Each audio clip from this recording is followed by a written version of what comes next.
But we would read our own story into the text, and we understood that if the narrative ended this way, in a particular way for the Hebrews, then we believed it would end this way for us. So if God rescued the Hebrews from bondage, then we believe that God would rescue us from bondage. If God abhorred the slavery in Egypt, then God abhors slavery in the United States and oppression in the United States.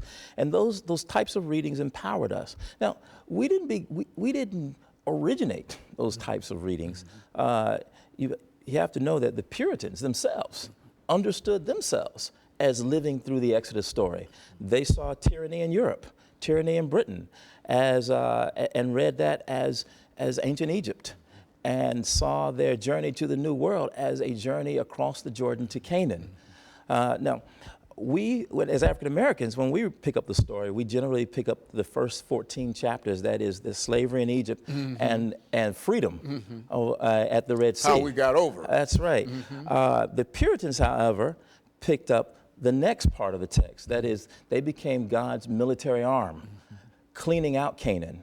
And they lived that out in relation to the Native Americans.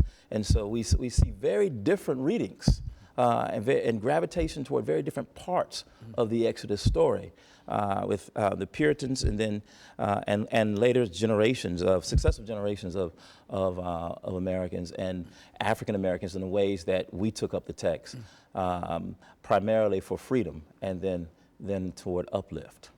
So two very different ways of taking up the text. What was interesting to me, what has always been interesting to me growing up, is how the Bible can mean one thing to one congregation or one group of people or one region of the nation, and the same biblical text can mean something entirely different to another congregation, to a congregation next door, down the street, or in another region. And so in the United States, we have not only red states and blue states, but we have red congregations and blue congregations reading from the same text, believing entirely differently about who God is and God's activity in the world and how we should respond to God's activity in the world. So in my book, I look at ways that, my recent book, Pillars of Cloud and Fire, I look at ways that African Americans have taken up the text, beginning in the antebellum period, just before the Civil War. And so I look at, for example, in the antebellum period, African Americans read the text and understood that the Promised Land was emancipation, and once emancipation came in 1865.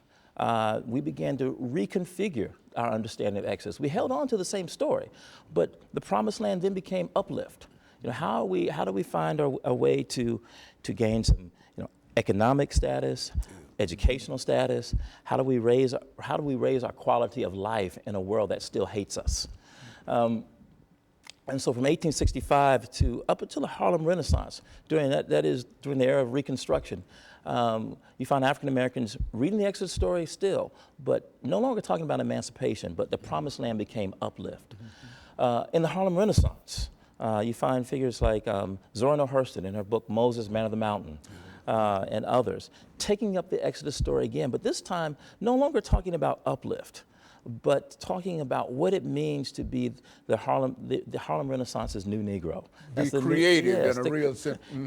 Creative, but what does it mean to become a new person absent the manacles of slavery? How do we pull off the vestiges of slavery? And that was at a time when in American popular culture, you saw Sambos, you saw Pickaninnies, you saw all of those, Jemimas, all of those, blackface, all those stereotypical figures used to advertise products. They were all a part of the cultural landscape. And the Harlem Renaissance writers wanted to produce a more authentic representation, as they saw it, of African American cultural life.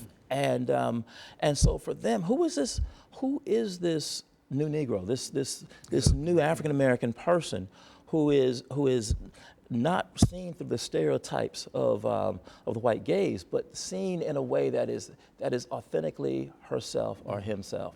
And Zora Neale Hurston works hard. Langston Hughes does the same thing, but Zora Neale Hurston focuses on the Exodus story in a powerful way. She reconfigures in I think a novel-length sermon, really, reconfigures the Exodus story in a way that speaks to empowerment for African Americans and offers a critique of leadership and empowers the people.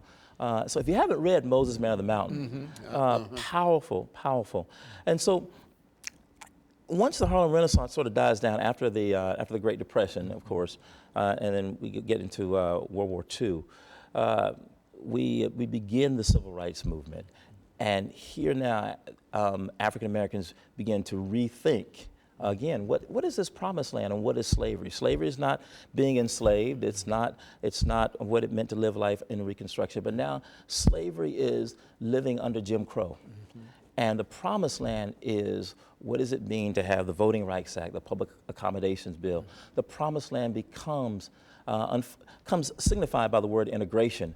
But I think that word integration doesn't quite capture it. Actually, what African Americans were fighting for was freedom.